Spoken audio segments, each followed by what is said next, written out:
Hello. I am back. This is my first match since my screen has been cracked. Well, no, seriously cracked. Where it locked me out of my phone.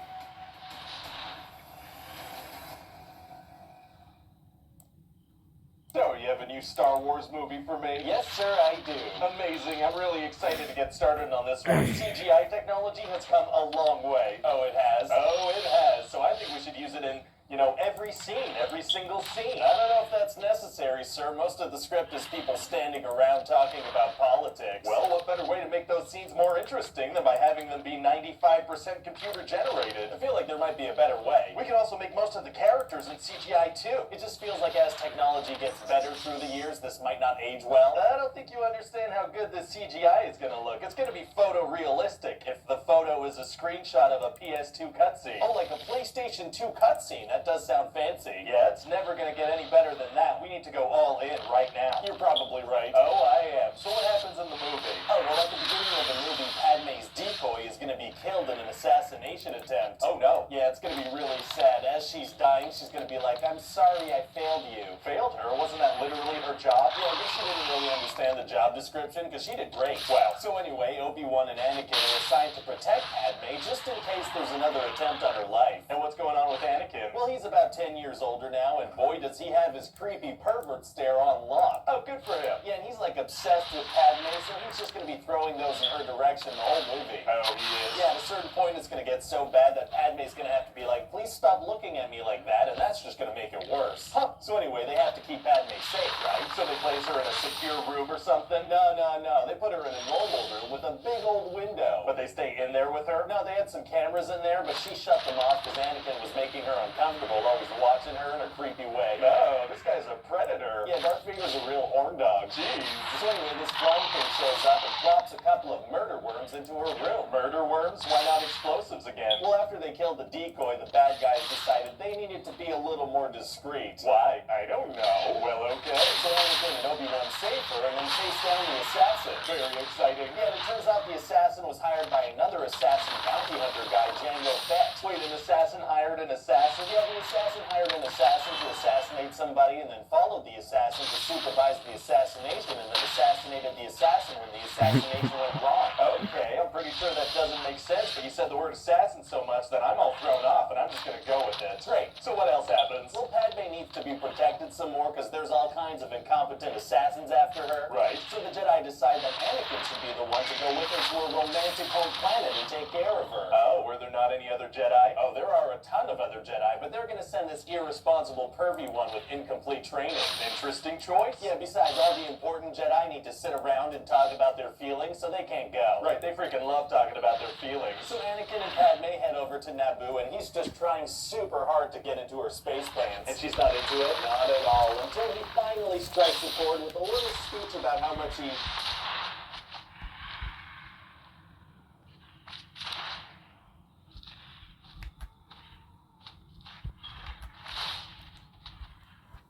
Dear Minnesota, I'm Dr. Julie Ederson from the University of Minnesota Duluth. Like you, we...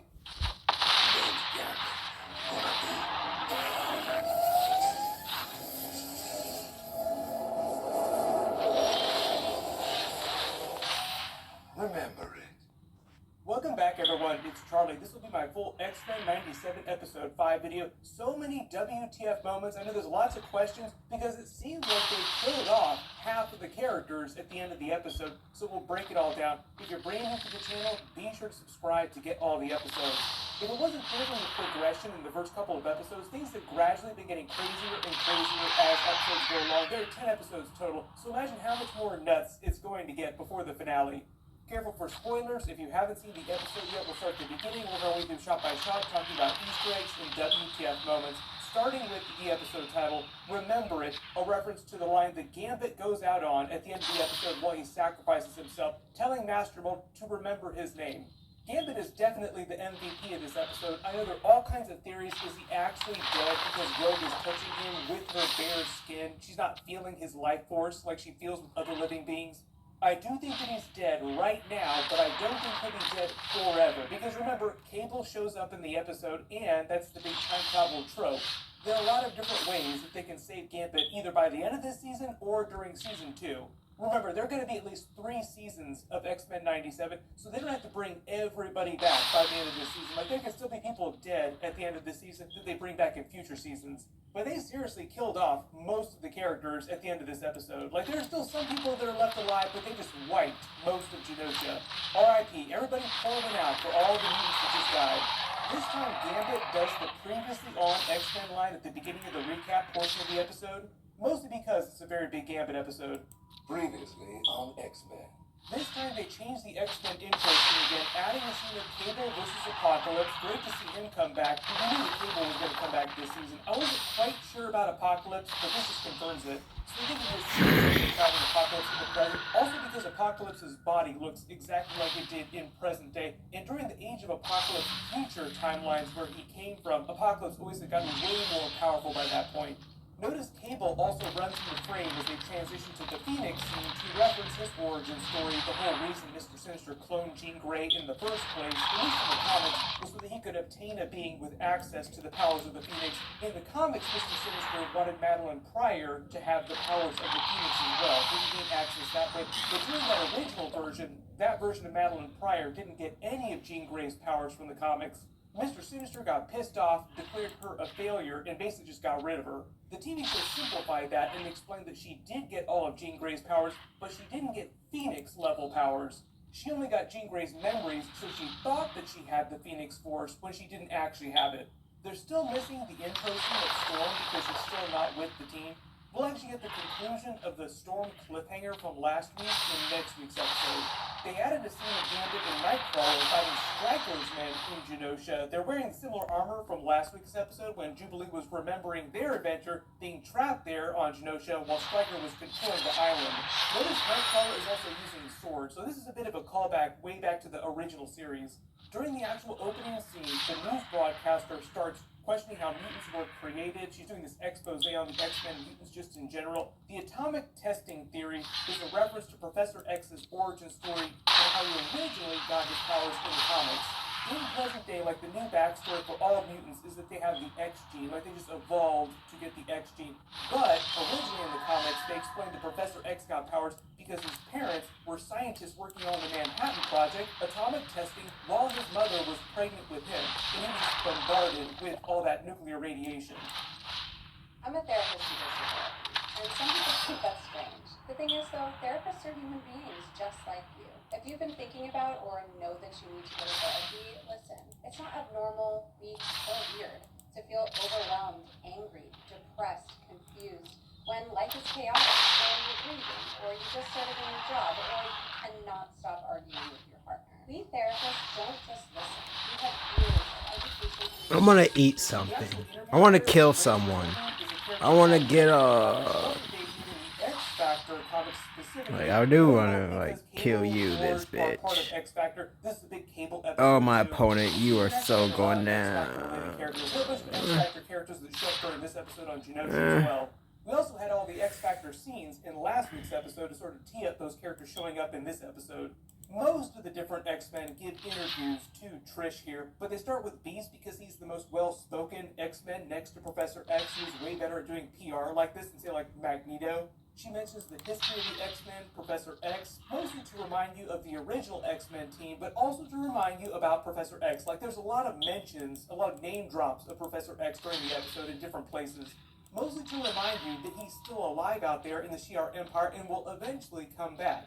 Jubilee jokes about death machines and vampire dinosaurs. The death machines are a reference to the Sentinels, also a big Sentinel episode too. The vampire dinosaurs are a reference to Sauron in the Savage Land just in general. Notice Jean Grey and Cyclops seem kind of aloof from each other in the kitchen. It's just a taste of the drama between them this week. This week was also a big soap opera episode, but X-Men, the animated series in particular, has always been very soap opera-y. If you've never read the classic X-Men comics too, it's always been kind of a soap opera. Even Kevin Feige made soap opera jokes when he was talking about the X-Men just in general. Back in the day, we used to call it a soap opera for boys, basically. so many love triangles this week. But part of the idea with Cyclops and Jean Grey is that things are just super awkward because of everything happening with Madeline Pryor and Baby Cable. It is still apparently happening between Cyclops and Madeline Pryor. Like, apparently he's still keeping in contact with her. Like, what, you're still talking to her psychically? That's our thing. Cheating on Jean Grey with the other Jean Grey. There's a bit of a loose connection to the Deadpool and Wolverine movie with the plot that they're adapting from the comics for this week's Genosha episode. So it's based on the E is for Extinction New X-Men run from the more recent X-Men comics where Cassandra Nova was the main villain. She's going to be the main villain of Deadpool and Wolverine. Now, I don't know if that means that they're doing Cassandra Nova on X-Men 97. It's always possible, or they might just change the comic book plot because they did that for the Madeline Pryor plot. Like, it was a big, big change. They remind you that Genosha is joining the UN, meaning that the world is essentially recognizing Genosha as a legitimate nation in its own right. Gambit, Rogue, and Magneto take the Blackbird, or the new version of the Blackbird, to Genosha because they want to make Magneto the new ruler of their council. Gambit references his last visit. That's the time he got trapped there with Jubilee and Storm, we talked about earlier in the video. We saw memories of that during last week's episode as well. Magneto also makes a joke about the Blackbird getting blown up again and Gambit being the only X-Men there that doesn't have the ability to fly. Notice on the island, they've got statues of Professor X and Magneto, who are like founding fathers, patron saints to all the mutants that are there. On the screen here, and pretty much all over the place, there are posters of Magneto talking about freedom, mutant rights, basically the line that he's towed in the past. He meets the Morlock with Pixie. There's a lot of reach early in the episode here, too, to set up the Morlocks at the end of the episode, too, when Gambit saves them. This mutant with the pink skeleton is Ground Herman from the comics. His skin is made from living wax. That's why you can see his skeleton. He can light himself on fire, throw globs of himself. His special body makes him incredibly resistant to damage. He's super strong, he has super speed. But because of what Genosha is, like the safe haven for mutants, there are mutants everywhere. Like, you could pause any particular frame and see a bunch of them in the background. Like every obscure small mutant that you've ever heard of from the comics ever. And because this is a mutant island, essentially, they have a bunch of mutant-themed business ads, too, like a nail salon for scales and horns, flying school, special pants that work for people's special powers, a video game arcade based on laser vision powers. Everybody's using their powers casually, like it's no big deal, because pretty much everyone here is a mutant with some kind of ability, even though Moira McTaggart is a human, which they joke about later. Like, why do we let a human on the council? There's a banner in the background welcoming Magneto in the X-Men, and notice the Magneto M on the banners. They're using the comic book styling for his letter for his name. It's also the same design of the symbol on his new suit, and they use that for everybody's intros too, like they use the comic book style lettering. This is what Genosha's flag looks like. It's a symbol of the country now. They have a big welcoming party for Magneto because of his mutant stance, right? Because of what they did at the United Nations recently, getting them to accept Genosha. So he was kind of the celebrity of the day. Like, he got credit for all that. That's part of the reason why the rest of the council, including the Hellfire Club, seems like a lot of the council's made up of Hellfire Club members, want to make him the de facto leader, even though it seems like they have other plans too, like they'll just make him a puppet leader. Val is here. They reveal Madeline Pryor has also become one of the new leaders on the island. This seems like it might be the seeds of some bigger plot eventually, but it's mostly to set up the Cable twist later in the episode too. Especially the twist with Cyclops and Jean Grey and their relationship. Was not expecting to see her again so soon. Notice she also jokes about being one of the other Jean Greys. Like, she's down to the point where she can joke about being a Jean Grey clone. Luckily, you guys could spare a gene. Hush, man.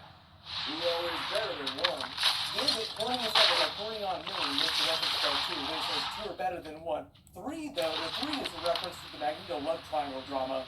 There are a couple of love triangles in the episode. Magneto also jokes that Gambit demanded to come when he found out that Rogue was coming with him. Like, that was the only reason he came, because Rogue was coming. There's a little bit of tension between Magneto and Val, and I know a lot of people, especially after this episode, will be theorizing that Val might be a version of Mystique, just in disguise, because there are all these references to Rogue's backstory and her evil mother, quote-unquote, who was just a version of Mystique.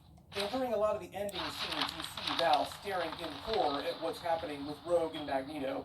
We finally get Nightcrawler back, and people will be happy to see him. They revealed that he's also part of the ruling council with a specialty in the various religions on the island. The Killer Monks joke and the mention of their gothic adventure in the Alps is a reference to one of the episodes of the classic series. Gambit clocks that something super sus is going on when he notices the super high prices for like really common items like fruit. It doesn't seem like it bothers Nightcrawler or Rogue or any of the other mutants, but because Gambit grew up being a con man, being a trickster, he's way more tuned into that kind of behavior. So So there might be something shady going on, like maybe the Hellfire Club is trying to control the economy on the island. Either way, Gambit is probably correct in being suspicious that something weird is going on.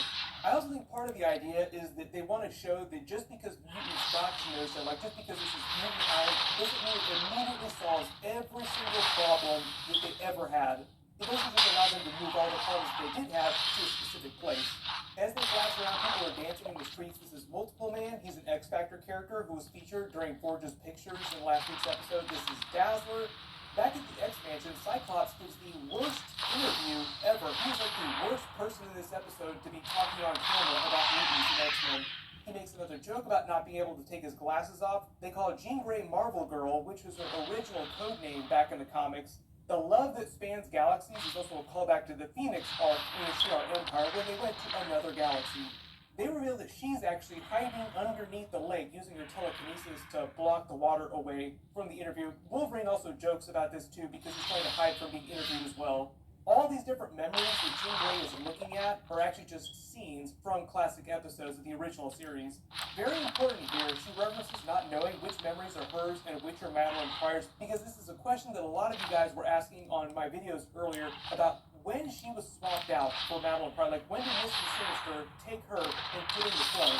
My assumption is it would have to have been right after the Phoenix arc, because we know that Madeline Pryor does not have the Phoenix Force. Ascension WoW is a private server where you forge your own custom class in a classic vanilla plus setting. Play free, build your custom hero, and conquer Azeroth. Welcome to Season 9. Wild? So right after that would have been the earliest point in time when Mr. Sinister could have stolen Jean Grey and swapped her out. Wolverine jokes about his face not having changed in 100 years. That's correct, because his powers extend his lifespan, his healing factor. He was born in the 1800s. He still ages, though, just very, very slowly. That's why in live-action X-Men movies, Logan, Wolverine looks visibly older. She starts remembering when she originally got the Phoenix Force. That was also from an episode of the original series. Wolverine reminds her, oh, I was there, but there were other people that were there for that. They dropped the detail that Jean Grey and Cyclops would communicate psychically the way that normal boyfriends, girlfriends would just talk to each other all the time. Mostly to set up the twist at the end of the episode where Cyclops reveals that he's been cheating on her with Madeline Pryor, doing the same thing with Madeline Pryor across the world while she's on Genosha. They also remind you how powerful the Phoenix Force made her, that she was able to basically block his powers and take his glasses off so that he could use his eyes normally without fear of losing control of his powers. Fun fact too, Cyclops' powers isn't actually just shooting laser beams out of his eyes. Those beams are actually energy coming from another dimension. So it's not like he generates the energy inside his body then shoots it out of his eyes. It's way weirder than that. His eyes are more like portals to another dimension and they just open, allowing the energy to come through them. There's a lot of wordplay in the episode too, like Wolverine talks about drowning in memories while they're underneath the lake, quote unquote. That's also meant to be a reference to his super long lifespan. The whole idea that he's had to watch a ton of people he's loved live and die, just because he will continue to live for so long. He basically tells her he still kind of has feelings for her in a casual Wolverine kind of way, but she gives him a big fat kiss on the mouth, making it another love triangle on the X-Men. So now we have two up and running. Even though they had a relationship in the past, it was sort of like a rekindling of their romance from the past. There's a long-running Wolverine joke about female characters in the X-Men comics. There are two kinds of female X-Men characters. Ones that have slept with Wolverine and Emma Frost. Gives you a pretty good idea for what the relationship drama has been in the history of X-Men comics. Now this is like all X-Men comics, but essentially almost half of the characters in the comics have slept with the other half of the characters. Mostly, though, this kiss is just to remind you that Jean Grey also did love Wolverine. Like, it wasn't just a one-sided relationship. She did have feelings for him, still does have feelings for him, apparently. The interview brings up Baby Cable, making Cyclops just totally go off on her. One of the funny things going on in the background of this episode is that while he's losing it and while he's arguing with Jean Grey, the camera crew basically captures every bit of their argument on camera. Like, this is the worst interview you possibly could have had.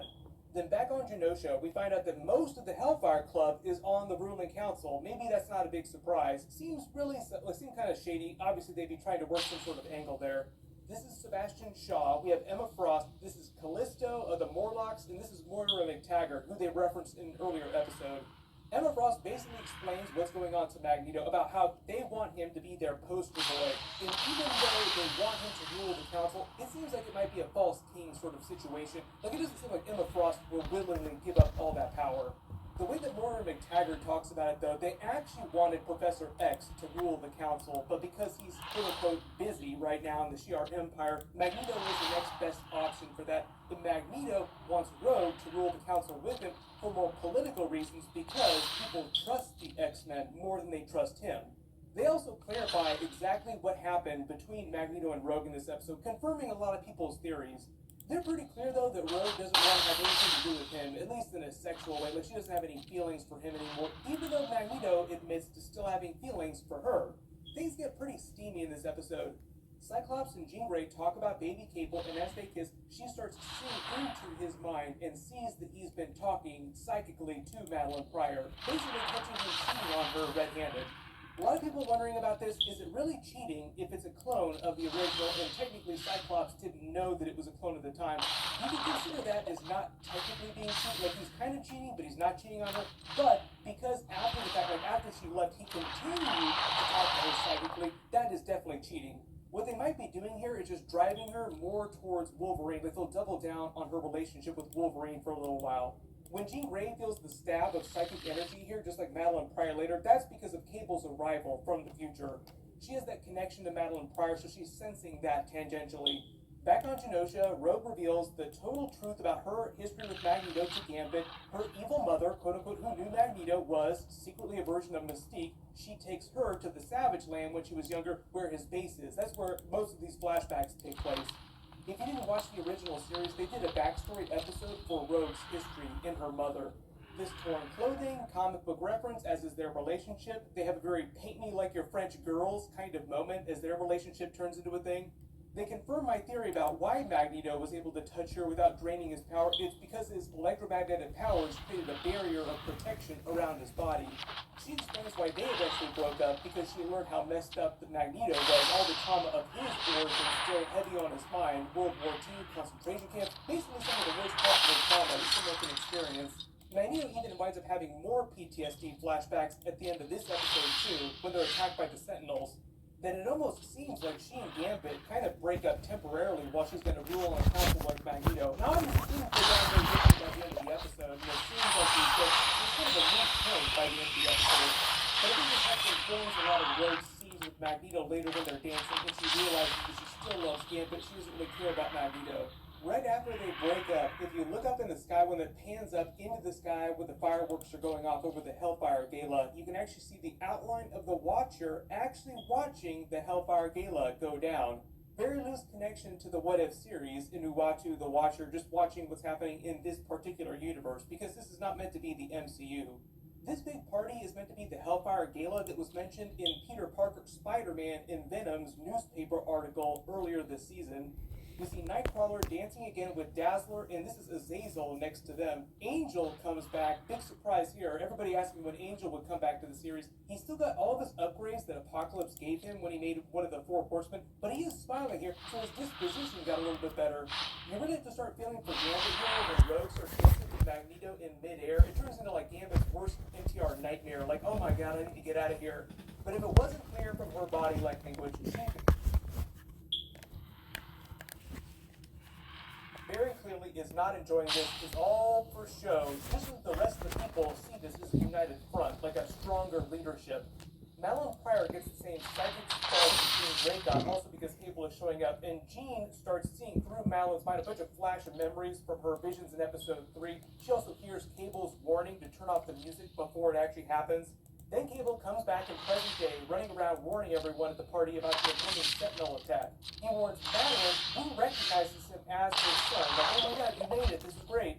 And it seems like the reason why he's pulled back through time is because his time travel device was on a timer and it just went off too soon. He had time to warn everyone. Notice he also calls her mom as he travels back to his own future. But I'm pretty sure that he will be back at some point. And just as he travels away, the explosion of the Sentinels arriving happens. The he that Cable was warning them about who had come is a Godzilla-style three-headed version of Master Mold, who is also from the future, like this Age of Apocalypse timeline, with way more power and way more Sentinels, like its body carries a ton of smaller Sentinels. If we're making Godzilla, Kaiju, Monsterverse references, I guess the three heads would... Y'all don't got arcade, y'all better get arcade. It has the best samples in the game. Virtual instruments, samplers, it's pretty much everything in one. Before I had Output Arcade, I wasted a lot of time looking for the right sound, and now that's just gone. The ever-growing pool of well-produced sounds and custom kits that have something truly unique and special in today's market. It has such a wide variety of diverse sounds. Tons and tons of library samples, all totally customizable. You know, if you're sampling, that is a must. The other thing that I really like about Ultimate Output is the fact that I can customize these samples. A lot of plugins sometimes you set the samples and you have to deal with it. But with Arcade by Output, I can actually go in and change the timing, make sure. Would make it a little bit more like a Ghidorah version of a Sentinel. Nightcrawler gets knocked out trying to save Rogue, who can't touch him or help because she doesn't have her gloves. This is also the set of the twist at the end of the episode where she thinks that Gambit has died because she is touching him without her gloves. Gambit is the one to make the actual Godzilla reference. They go to save the trapped Morlocks and then show the Sentinel in a wide shot, and it does look kind of Godzilla-shaped. There's some great action animation here, like some of the coolest I've ever seen Gambit use his powers. I'm really hoping that they can actually do something this cool with everyone's powers in the live-action movies when they start doing new X-Men films. As the battle gets crazier, more and more people dying left and right, Magneto starts having more PTS flashbacks to his childhood. He goes into psychosis, like saying never again, as he really opens up on the Sentinels. Gambit winds up being the one to save the Morlocks. They give Gambit a lot of big saves in this episode before his big sacrifice. Like I said, Gambit, the real MVP of this episode. The Omega level threat that the Sentinel detects is Magneto. It seemingly kills him, but it only says that the threat has been neutralized. You don't actually see the body, so I think that he's still alive. I think part of the idea is he's probably just knocked out cold. Then the animators went wild with Gambit's use of powers. Like, they're all really cool. Like I said, hopefully they can do this in live action. He charges his motorcycle and uses it to knock way down the range, shooting her from the blast. Then he seemingly gets stuck by the Sentinel and is forced him close. He uses it as an opportunity to sacrifice himself because he thinks he's going to die anyway, to charge it up and blow up everything. R.I.P. Gambit, you went out like a boss. He also goes out saying the title of the episode. The name is Gambit, remember it. That's also a line from the comics too. Here's the thing about Gambit, like you wonder, like how do his powers work, how powerful could he actually be, like how much stuff could he charge up, could he do stuff like this all the time? In the comics, Gambit was destined to be much more powerful, but had operations that basically stopped that from happening, so he's not nearly as powerful as he could actually be. Theoretically, he can control kinetic energy so much that he can become living energy, making himself eternal and immortal. There's also the time when he was also upgraded as one of Apocalypse's 4 horsemen, becoming way more powerful. So there's been a couple of times in the comics when Gambit has done really powerful stuff like this. Back in the United States at the X-Mansion, Beast the others who stayed behind are watching the aftermath of the battle on the news, freaking out because they just end the episode with Rogue holding Gambit's body without her gloves on, saying that she can't feel him, and crying because it seems like he's dead. Here's the thing, like I said earlier, Cable just showed up, meaning that there's a lot of time travel going on in the show. Really easy way to explain how they can save the characters in the future, or there's other ways too. Everybody let me know in the comments, was this a WTF cliffhanger? Who do you think is permadead and will not come back? And how do you think that they'll bring Magneto and Gambit back? Like I said, I think Magneto probably still alive. Gambit will probably be dead for a little while though. There was so much stuff that was going on in the episode, like so many new mutant characters that we haven't seen in previous episodes in the background. If there's any Easter eggs or references that you spotted that I didn't talk about in the video, just write them below in the comments. And like I said, next week's episode 6 will follow up on the Storm cliffhanger for her storyline and trying to get her powers back. My full episode 6 video will post next week after they release it. There's a bunch of other big stuff happening this week too. We're in the middle of CinemaCon. We're supposed to get some special Deadpool and Wolverine footage at that. They might not release it publicly. If they do, I will do a new video for it, or whatever other trailers they do wind up releasing. But like we just got a couple other big trailers too. Links for all those down in the description below. Everybody click here to learn about Robert Downey Jr. Iron Man coming back for future Marvel movies, and click here for all my X-Men episodes.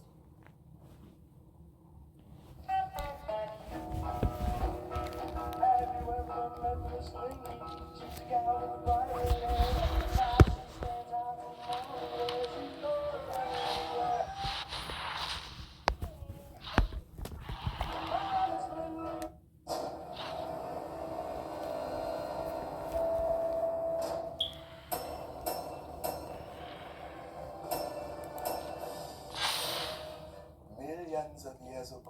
meteorite made of vibranium. Exposition about a meteorite. Meteor's position, exposition, also deceleration. A meteorite made of vibranium struck the continent of Africa, affecting the plant life around it. Yeah, but just the plant life of Africa? I mean, wouldn't a meteorite big enough to affect an entire continent change a lot of things over the world? Until a warrior shaman received a vision from the panther goddess bust. Ooh, with the what now? Led him to the heart-shaped herb, a plant that granted him superhuman strength, speed, and instincts. This plant is basically Jesus. Jesus!